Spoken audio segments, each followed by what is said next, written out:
যেহেতু এনজয় করছিলাম না, মনে হচ্ছিল যে আচ্ছা একটু ওয়েট করি, ভালো স্ক্রিপ্টের জন্য ওয়েট করি, ভালো স্ক্রিপ্ট বেছে বেছে কাজ। একটা বিরক্তি ধরেছিল। হ্যাঁ, আচ্ছা, একটা লেভেলের যে মানে গতানুগতিক কাজ করার থেকে একটু ওয়েট করি, প্রবলি একটু ওয়েট করলে বেটার স্ক্রিপ্ট আসবে এবং ওই বাছাই করার ব্যাপারটা তৈরি হবে। তো 2-4টা স্ক্রিপ্ট ফিরিয়ে দেওয়ার পর ব্যাপারটা এরকম হয়ে গেল যে ও উনি তো এখন আর কাজ করছেন না, উনি এখন সংসারে অনেক ব্যস্ত। মোটামুটি সবাই জেনে গেল যে আমি খুব সংসার করছি এবং আমি কাজ করছি না। আমার শ্বশুরবাড়ির লোকজন খুবই মাই ডিয়ার। সত্যি কথা হচ্ছে আমার শাশুড়ি এক টাইম তানভীরের থেকে বেশি আমাকে আদর করে, সো আমাকে মানা করার কোনো বিষয় ওনার মধ্যে কাজ করার কথা না। ইনফ্যাক্ট সে খুব গর্ববোধ করে যখন আমি কোনো দাওয়াত টাওয়াতে যাই, যখন 4 জন আমার সাথে ছবি তুলে যে হ্যাঁ আপনার ছেলের বউ তো খুব সুইট, হ্যাঁ ওকে আমরা টেলিভিশনে দেখি, সে খুব খুশি। হ্যাঁ হ্যাঁ আমার প্রতিটা ভালো মানে ওই টাইমের ভালো ডিরেক্টর যারা আছে তারা সবাই কোনো একটা ভালো সিঙ্গেল নাটক বা ভালো টেলিফিল্মে জয়া আপাকে নিতেন। এবং আমার এখনো একটা ইন্টারভিউর কথা মনে আছে, জয়া আপু বলেছে যে ডিরেক্টররা আমার উপর ডিপেন্ড করতে পছন্দ করে, তারা আমাকে নিয়ে ভেবে স্ক্রিপ্ট লেখে, সেটা আমার একটা পাওয়া। এখন তারা যদি আমাকে নিয়ে ভেবে স্ক্রিপ্ট লেখে তাহলে আমি কি করতে পারি? সো অ্যাক্টিং যখন আমাকে করতে সবাই বলছিল এবং বলেছেও এমন এমন লোকজন যে জাকের কাকু বলছে যে করো মা, একটা করতে অসুবিধা কি, বা কোনো একদিন নূর আঙ্কেলের সাথে দেখা হচ্ছে, তারা বলছে যে করো। হ্যাঁ, তো সবাই যখন সারাক্ষণ বলতে থাকে তখন মনে হয় কিন্তু যে আচ্ছা একটা করেই দেখি। ওই একটা করে দেখার থেকে তারপর আর বের হতে পারিনি, তারপর যেটা একটা লেড টু অ্যানাদার, এন্ড ওভাবে করেই জিনিসটা শুরু হয়ে গেছে। প্রকৃতির বুকে লুকিয়ে থাকা অপার সৌন্দর্য, অথবা গুণী শিল্পীর কল্পনাকে আমরা পরম যত্ন আর নিখুঁত দক্ষতায় ফুটিয়ে তুলি টাইলসের ক্যানভাসে।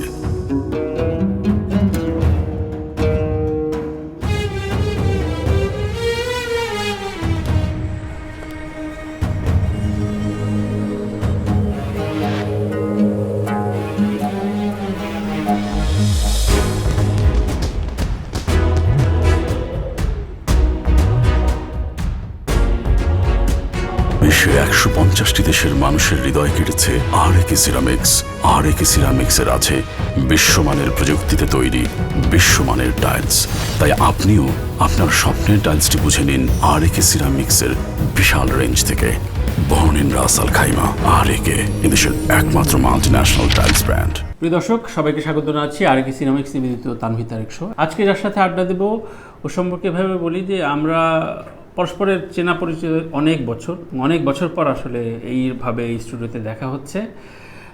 ভক্ত আমিও তার অনেক পুরনো, কিন্তু দর্শক ভক্তি বা দর্শকদের প্রতি চাহিদার প্রতি সে বেশ অন্যায় করেছে, কারণ অনেক দিন স্ক্রিনে ছিল না। সেইগুলো নিয়ে জানতে চাইবো। ওর নাম জেনি হিসেবেই খুব পরিচিত এবং আমাদের খুব প্রিয় মডেল অভিনেত্রী জেনি। আমার নাম তানভীর তারেক। কেমন আছো? জি ভাই, আপনার নাম তো আমি বাদই দিতে পারছি না, আপনার নামের একজন মানুষের সাথে সংসার ওইগুলো নিয়ে আমরা আলাপ আসবো, কিন্তু একটু শুনতে চাই। কয়েক জায়গায় বলেছে আমি শুনেছি, তারপরও এই এত মানে ফ্যান বেজ বা পপুলারিটি বা এই অভ্যস্ততার ভেতরে যখন একটু গ্যাপ যায় তখন আসলে মানে রিহ্যাবে যাওয়ার মতো ব্যাপারটা হয় কিনা, মানে একদমই। হ্যাঁ, I think you use the perfect word, যে রিহ্যাবে যাওয়ার মতো একটা ব্যাপার। সত্যি কথা হচ্ছে যে গ্যাপটা যে খুব চিন্তা করে নেওয়া বিষয়টা এরকম না যে খুব পরিকল্পিতভাবে গ্যাপ নিয়েছি, তা না। আমার যেটা হয়েছিল, যেটা আসলে ওই টাইমে যারা কাজ ফলো করতেন তারা সবাই বুঝবেন যে ওই টাইমে একটা কাজের মান পড়ে যাওয়ার একটা টেন্ডেন্সি দেখা দিয়েছিল। সো ওই সময় কাজ এনজয় করছিলাম না, যে সিন নামছে দিনে, এত সিন নামছে, সিরিয়াল হচ্ছে, বডি এতটুকু, কমার্শিয়াল এতটুকু যাচ্ছে, মানুষজন আগের মতো নাটক দেখছে না। আগে মানুষজন নাটক দেখে কোথাও গেলেই মানুষজন বলতো আপু ওই নাটকটা দেখেছি। ইভেন আমাদের নাটক না হয়েও অন্য কারো নাটক হলেও বলতো যে আপু ওই কাজটা দেখেছেন আপনি, ওটা ভালো লেগেছে। অনেক বছর কিন্তু আমরা ওই লেভেলের রিয়াকশন পাচ্ছিলাম না অডিয়েন্সদের কাছে, না সাংবাদিকদের কাছে, না কোনো কিছুতেই। সব চলছিল কিন্তু ওই চলার গতিতে চলছে আর কি। সো একটা পয়েন্টে মনে হয়েছে যে আসলে কি এভাবেই কাজ করব, কারণ খুব ভালোবাসার জায়গা আর খুব ভালো লাগার জায়গা থেকে কাজটা করি আমি। সো যেহেতু এনজয় করছিলাম না, মনে হচ্ছিল যে আচ্ছা একটু ওয়েট করি, ভালো স্ক্রিপ্টের জন্য ওয়েট করি, ভালো স্ক্রিপ্ট বেছে বেছে কাজ। একটা বিরক্তি ধরেছিল। হ্যাঁ, একটা লেভেলের যে মানে গতানুগতিক কাজ করার থেকে একটু ওয়েট করি, প্রবলি একটু ওয়েট করলে বেটার স্ক্রিপ্ট আসবে এবং ওই বাছাই করার ব্যাপারটা তৈরি হবে। তো 2-4টা স্ক্রিপ্ট ফিরিয়ে দেওয়ার পর ব্যাপারটা এরকম হয়ে গেল যে ও উনি তো এখন আর কাজ করছেন না, উনি এখন সংসারে অনেক ব্যস্ত, মোটামুটি সবাই জেনে গেল যে আমি খুব সংসার করছি এবং আমি কাজ করছি না। আছে যে আচ্ছা হাজবেন্ড বা শ্বশুর বাড়ির পক্ষ থেকে খুব মানে মানা আছে? না না না না, একদমই না, কোনোদিন না। আমি আমজনতার কথা বলছি। হ্যাঁ হ্যাঁ হ্যাঁ, এটা হতে পারে, এটা চিন্তা করতে পারে, বাট আমার ওই অব্লিগেশন কখনোই ছিল না যে শ্বশুর বাড়ির পক্ষ থেকে মানা আছে বা কিছু আছে। আই থিঙ্ক মানে একটা মানুষ তো একটা লেভেলের, মানে যাকে বিয়ে করেছে সে তো জেনেই বিয়ে করেছে আমি কে বা আমি কি প্রফেশনে আছি, আমরা নতুন করে ও প্রফেশনে নেই, সো তার ওরকম মানা করার কোনো বিষয় না। আর আমার শ্বশুর বাড়ির লোকজন খুবই মাই ডিয়ার। সত্যি কথা হচ্ছে আমার শাশুড়ি এক টাইম তানভীরের থেকে বেশি আমাকে আদর করে, সো আমাকে মানা করার কোনো বিষয় ওনার মধ্যে কাজ করার কথা না। ইনফ্যাক্ট সে খুব গর্ববোধ করে যখন আমি কোনো দাওয়াত টাওয়াতে যাই, যখন 4 জন আমার সাথে ছবি তুলে যে হ্যাঁ আপনার ছেলের বউ তো খুব সুইট, হ্যাঁ ওকে আমরা টেলিভিশনে দেখি, সে খুব খুশি, হ্যাঁ হ্যাঁ আমার বউ আমার বউ, এরকম একটা ব্যাপার করে আমার শাশুড়ি। আচ্ছা আচ্ছা, হাউ সুইট। সো মডেলিং থেকে ক্যারিয়ার শুরু, তাই না? সেই জায়গা থেকে মডেলিং থেকে যে পরিমাণ পপুলার বা ফ্যান বেস তৈরি হয়, নাটকে আসার পর বা ওই সময় ওই বৈতরণীটা কি মনে হয় আর্টিস্টদের ক্ষেত্রে, যে অভিনয়টা কি খুব কঠিন মনে হয়, মানে সাবজেক্টটা কঠিন মনে হয়েছিল কিনা, একটু ফ্ল্যাশব্যাক যদি নিতে চাই। প্রথম দিকে হয়েছিল, মানে কঠিন মনে হয়নি, সত্যি কথা যেটা। আমি তো আসলে জানতাম না যে আমি অভিনয়ে আদৌ কতটুকু করতে পারি বা পারি কিনা। আমার স্কুলে ড্রামা কম্পালসারি ছিল, সো একটা আইডিয়া ছিল, যে একদমই আইডিয়া নেই বিষয়টা ওরকম ছিল না, কিন্তু আইডিয়া থাকলেই তো হয় না, আসলে তো পরীক্ষাটা দিতে হয়, পরীক্ষাটা দিয়ে পাশ করতে হয়। তো আমি আসলে যখন প্রথম নাটক করব ডিসাইড করেছি, বা যখন আমাকে সবাই প্রেশার দিচ্ছিল যে নাটক করো নাটক করো, আমি প্রথম নাটকের সময় আমার মেন্টালিটি এরকম ছিল যে এটা আমি করবো, এন্ড এটা যদি করে যদি উতরে যাই, পার হয়ে যাই, তাহলে আমি নেক্সটটা করার চিন্তা করবো। আর যদি ওইটা শুটিং করার সময় মনে হয় যে না এটা আসলে নট মাই কাপ অফ টি, আমি এনজয় করছি না বা আমি আসলে পাচ্ছি না, তাহলে আমি আর নাটক করবো না। আচ্ছা, আমার প্রশ্নটা এইভাবে, ধরা যাক অনেক বিজ্ঞাপন নির্মাতা এই সিটে এসে বলে যে খুব মানে ভালো বাজেট পাই এবং আমি আসলে নাটকটা করতেও চাই না, ফিল্মটাও আয়েসিভাবে 1-2টা করে, কিন্তু টিভিসি ছাড়তে চায় না, এবং টিভিসিতে যেহেতু প্রফিট, টাকার মার্জিনও বেশি নির্মাতাদের এন্ড থেকে। একজন মডেলের এন্ড থেকে কি থাকে যে একটা টিভিসি করলে তো পপুলারিটি অনেক খুব দ্রুত ছড়ায়, টাকা পয়সা আর্নিংটা খারাপ না, বরঞ্চ নাটকের চাইতে বেশি, তাহলে অভিনয় করতে আসে কেন, মানে কি পার্সপেক্টিভস থেকে? আচ্ছা, প্রথম কথা হচ্ছে নতুন যখন কাউকে টিভিসিতে লঞ্চ করা হয় সে কিন্তু সেলিব্রিটির মতো পেমেন্ট পায় না, এটা হচ্ছে নাম্বার 1। আমি যখন নাটক করে আমার একটা ওই গ্রহণযোগ্যতা তৈরি হবে, তখন আমি যে টাকাটা একটা বিজ্ঞাপনে নিব, আমি নিশ্চয়ই প্রথম বিজ্ঞাপন যখন করি সেই টাকাটা আমাকে দেয়া হয়নি, এটা হচ্ছে number 1। I was paid well, but ওই লেভেলের না, এটা হচ্ছে নাম্বার 1। সেকেন্ড হচ্ছে আমার বিজ্ঞাপনগুলো ছিল খুব অ্যাক্টিং বেসড, সো কোনো একটা জায়গায় প্রবলেম আমার অ্যাক্টিং করার একটা ভেতর একটা ইচ্ছা বা চাহিদা ছিল, যেটা আমি পরে বুঝতে পেরেছি। সো অ্যাক্টিং যখন আমাকে করতে সবাই বলছিল এবং বলেছেও এমন লোকজন, যে জাকের কাকু বলছে যে করো মা, একটা করতে অসুবিধা কি, বা কোনো একদিন নূর আঙ্কেলের সাথে দেখা হচ্ছে, তারা বলছে যে করো। হ্যাঁ, তো সবাই যখন সারাক্ষণ বলতে থাকে তখন মনে হয় কিন্তু যে আচ্ছা একটা করেই দেখি, ওই একটা করে দেখার থেকে তারপর আর বের হতে পারিনি, তারপর যেটা একটা লেড টু অ্যানাদার, এন্ড ওভাবে করেই জিনিসটা শুরু হয়ে গেছে। রাইট। তো অনেকগুলো মাধ্যমে কাজ করা হয়েছে, সিঙ্গেল নাটক, এরপরে টিভি ধারাবাহিক, এরপরে ইউটিউব ভিত্তিক নাটক খুব বেশি বোধহয় করা হয় না। ইউটিউব ভিত্তিক নাটক আমি করিনি, ওই টাইমটাতে আমি ছিলাম না। তো শুধু জেনি না, আমি অনেকের কাছে এটা শুনেছি যে ওই সময় আসলে অনেকের বিরক্তির পরেই কিন্তু অনেকে গ্যাপ দিয়েছে, দিনার ভাই চ্যানেল থেকে শুরু অনেকে। তো ওটিটিটা কি ধরনের কমফোর্ট, স্পেসিফিকভাবে যদি 3-4টা কারণ বলা হয়, কি ধরনের কমফোর্ট দেয় এগুলো? নাম্বার 1 কমফোর্ট হচ্ছে টাইম বেশি থাকে। আচ্ছা, নাম্বার 1 কমফোর্ট যেটা, যে ওদেরও দিনের মধ্যে একটা শুটিংয়ের টার্গেট থাকে যে এতগুলো সিন করতে হবে, বাট সেই সিনগুলো এমন না যে সেটা 20টা-22টা scene, it's not that. So যে নাম্বার অফ সিনস ওরা টার্গেট করে, that is very much achievable. সো প্রতিটা সিনের পিছনে এক্সট্রা এফার্ট অ্যাক্টিংয়ের ক্ষেত্রে দেওয়া যায়, এটা হচ্ছে 1।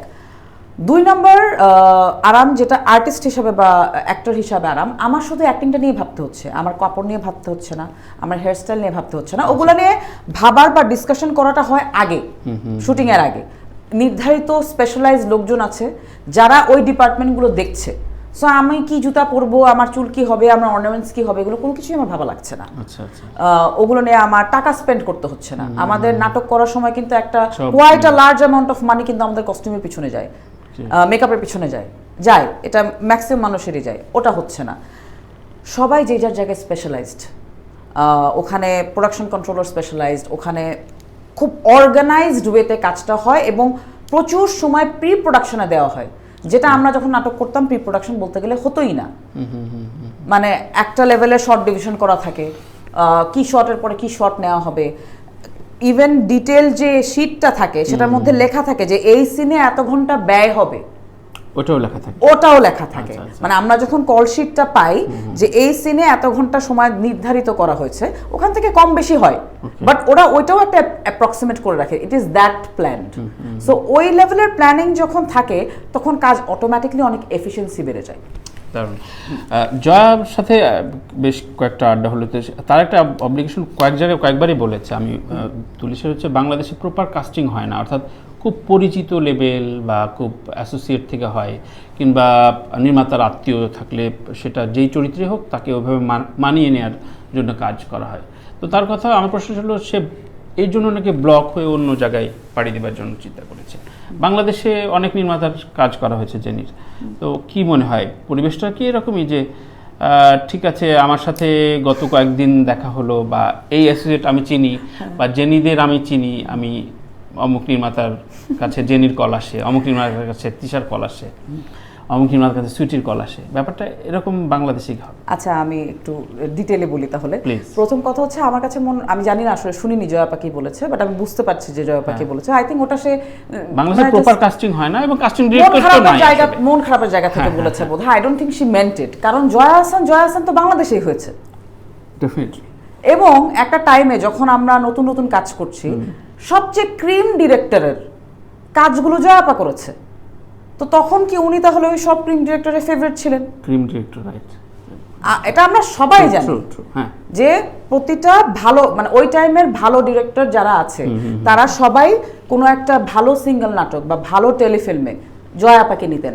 এবং আমার এখনো একটা ইন্টারভিউর কথা মনে আছে, জয়াপা বলেছে যে ডিরেক্টররা আমার উপর ডিপেন্ড করতে পছন্দ করে, তারা আমাকে নিয়ে ভেবে স্ক্রিপ্ট লেখে, সেটা আমার একটা পাওয়া। এখন তারা যদি আমাকে নিয়ে ভেবে স্ক্রিপ্ট লেখে তাহলে আমি কি করতে পারি? সো তাহলে তো উনি এটা অ্যাচিভ করেছে এই দেশে। সো ওই কমপ্লেন তো আসার কোনো সুযোগই নেই। এটা হচ্ছে এক। আর দুই হচ্ছে যে প্রতিটা মানুষের কিছু কমফর্ট জোন তৈরি হয়। ধরেন আমি যদি একজন ডিরেক্টরের সাথে কাজ করি, এমন হয়েছে, একাধিকবার হয়েছে যে ওই ডিরেক্টর আমাকে একাধিকবার কাস্ট করেছে, সেটা শিয়াব শাহিন হোক, সেটা দোদুল ভাই হোক, সেটা রুরিন রহমান হোক, সেটা যে কোনো মানুষ, অরণ্য আনোয়ার হোক, আমার দেখা গেছে পরপর তার সাথে অনেকগুলো কাজ হয়েছে। ওটা ওই সিঙ্কটা তৈরি হয়ে যায়, এটা নট, মানে ওটা একদমই এরকম না যে ওই ঘরানার। আচ্ছা, হ্যাঁ। এখন কারণ জোহরের শাহরুখ খানের সাথে একটা সিঙ্ক আছে, কারণ জোহরের আলিয়া ভাটের সাথে একটা সিঙ্ক আছে, কিন্তু শাহরুখ খান আর আলিয়া ভাট তো ডেলিভার করে। হ্যাঁ, করে। আবার অক্ষয় সালমানরা এটা নিয়ে টিজও করে। Exactly.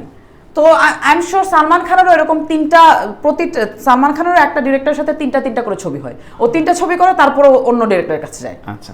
So it's not that. আমার কাছে যেটা মনে হয় যে একটা মানুষ যখন ওই ডেলিভারটা করতে পারে, তখন উনি ওইটা চিন্তা করে যে আচ্ছা কমফর্ট জোন হয়ে গেছে ওই জায়গা থেকে।